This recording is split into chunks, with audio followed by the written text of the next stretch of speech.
बोलिए श्री शंकर भगवान की जय। बोलो उमापति महादेव की जय। श्री सती खंड। श्री सदाशिव से श्री देवों की उत्पत्ति, ब्रह्मा जी से देवता आदि मुनिगणों का सृष्टि, पश्चात देवी संध्या तथा कामदेव का प्राकट्य किस प्रकार हुआ। सूत जी महाराज कह रहे हैं, नैमिषारण्य निवासी मुनियों, इस वचन को सुनकर नारद ने पुनः पापों का नष्ट हो जाने वाली बात पूछी। नारद जी ब्रह्मा जी से पूछ रहे हैं, हे परमपिता, हे महाभाग, सती की कीर्ति से युक्त शिव जी के कल्याणमय तथा दिव्य संपूर्ण चरित्र का वर्णन सुनाइए। दक्ष की अनेक पत्नियों में से शोभामयी सती किस प्रकार उत्पन्न हुई और शंभु ने किस प्रकार उस स्त्री से विवाह करने का विचार किया। पूर्व काल में सती ने दक्ष पर क्रोध से किस प्रकार अपने शरीर का त्याग किया।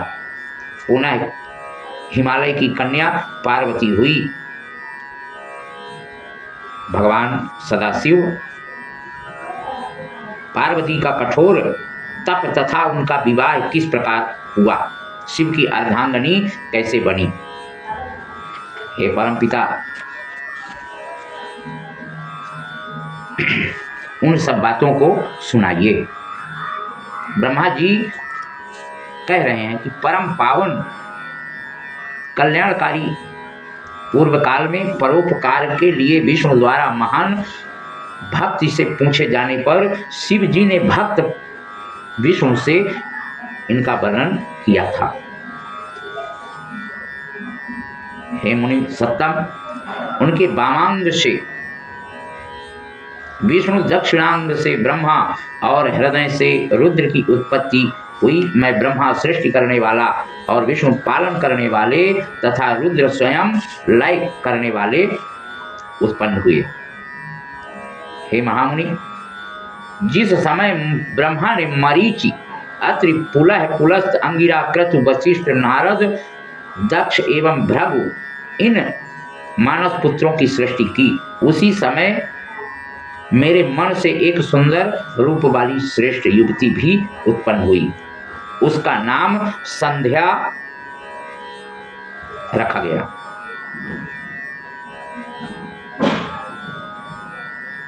वह अत्यंत सुंदर और श्रेष्ठ कन्या उत्पन्न हुई थी। ऋषिगण कहते हैं कि हे ब्रह्मदेव, हे परमपिता,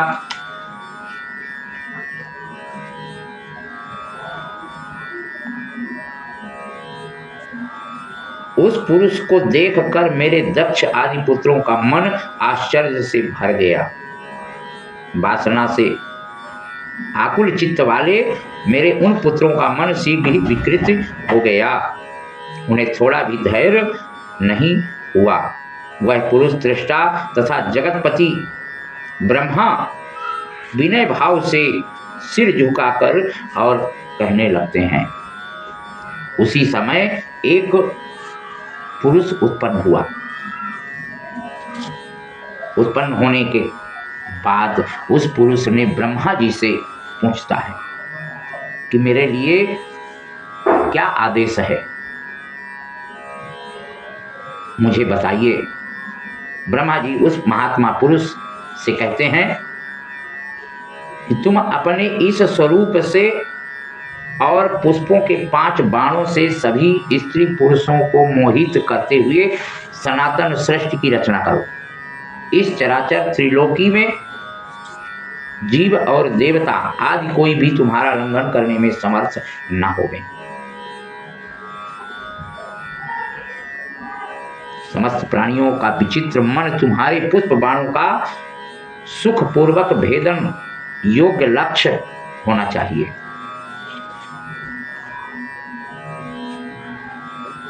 सभी ऋषिगण पूछते हैं कि हे परमपिता,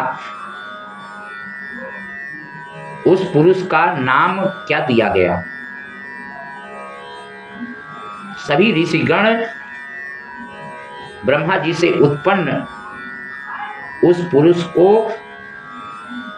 मनमथन नाम डाला।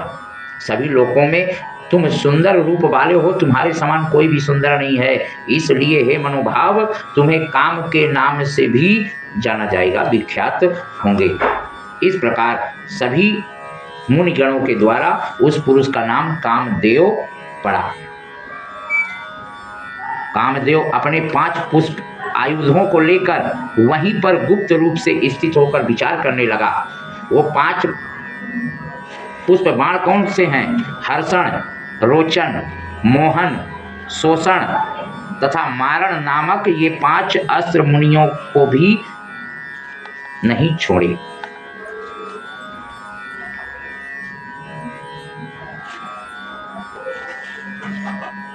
उन कामदेव के विवाह की बात को लेकर ब्रह्मा जी ने अपने ही पुत्र दक्ष से कहते हैं कि हे दक्ष, मेरी बात प्रेम पूर्वक सुनिए। ब्रह्मा जी कहकर दक्ष से श्वेत से उत्पन्न हुई कन्या का नाम रति रख कर और उसे अपने आगे कर कामदेव को देने के लिए आज्ञा देते हैं। परमपिता की आज्ञा मानकर दक्ष अपनी सुंदर कन्या का विवाह कामदेव से करते हैं। उसकी गौरवर्ण वाली हरियाली हिरणाक्षी चंचल नेत्र प्रांत वाली वह रति भी काम के सदृश होने के कारण उसे परम आह्लाद प्रदान करने लगी और कामदेव भी उससे अत्यंत प्रेम करने लगते हैं।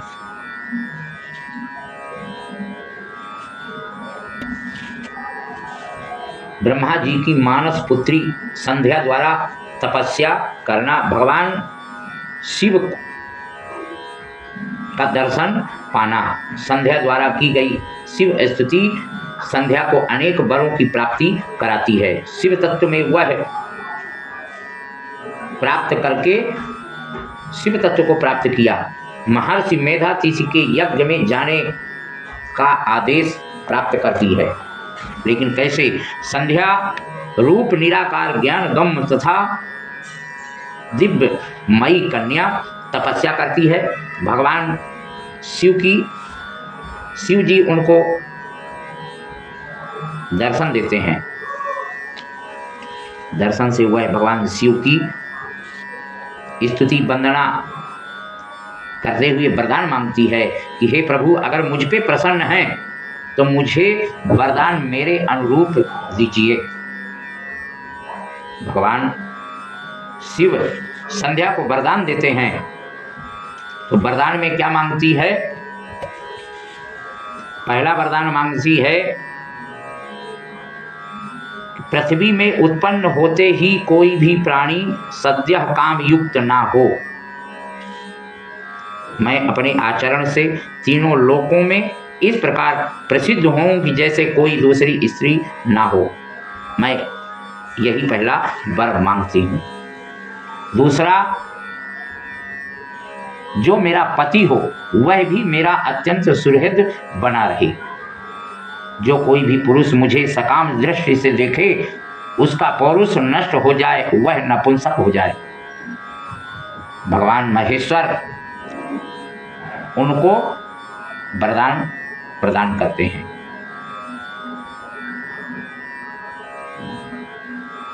तुम्हारा पति भाग्यशाली, तपस्वी तथा रूपवान होगा। वह तुम्हारे साथ 7 कल्पों तक जीवित रहेगा। इस प्रकार तुमने जो जो वर मांगते गए वह मैंने वर दिया। उन सभी वरों को मैंने प्रदान किया। अब मैं तुम्हारे जन्मांतर की कुछ बातें कहूँगा। भगवान शिव संध्या से कहते हैं, तुम अग्नि में अपने शरीर त्याग करने की प्रतिज्ञा पहले ही कर चुकी हो, अतः उसका उपाय मैं तुमको बता रहा हूँ। महर्षि मेधातिथि का 12 वर्ष तक चलने वाला यज्ञ में प्रचंड रूप से जलती हुई अग्नि में शीघ्रता से प्रवेश करो। मेधातिथि पर्वत तराटी में तपस्वियों के आश्रम में महान यज्ञ कर रहे हैं। वहां तुम अपनी इच्छा से जाकर मेरे प्रसाद से मुनियों से अलक्षित रहती हुई अग्नि में प्रवेश कर जाओ।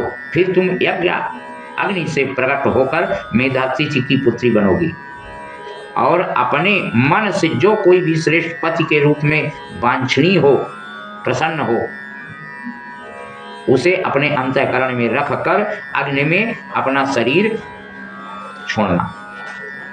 इस प्रकार भगवान सदाशिव वहां से अंतर्ध्यान हो जाते हैं। महर्षि मेधातिथि की यज्ञ अग्नि में संध्या द्वारा शरीर त्याग हो गया। पुनः उस यज्ञ अग्नि से अरुंधति का जन्म उत्पत्ति होता है और उनका वशिष्ठ मुनि के साथ विवाह हुआ, क्योंकि उन्होंने अपने मन में विश्वामित्र की छवि देखकर और यज्ञ कुंड में प्रवेश किया था।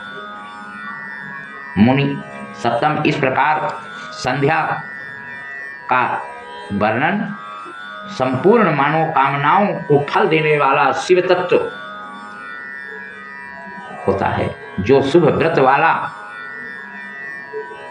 और शिव तत्व को प्राप्त करने वाला प्राणी हो, वह अवश्य ही शिवलोक को प्राप्त करता है।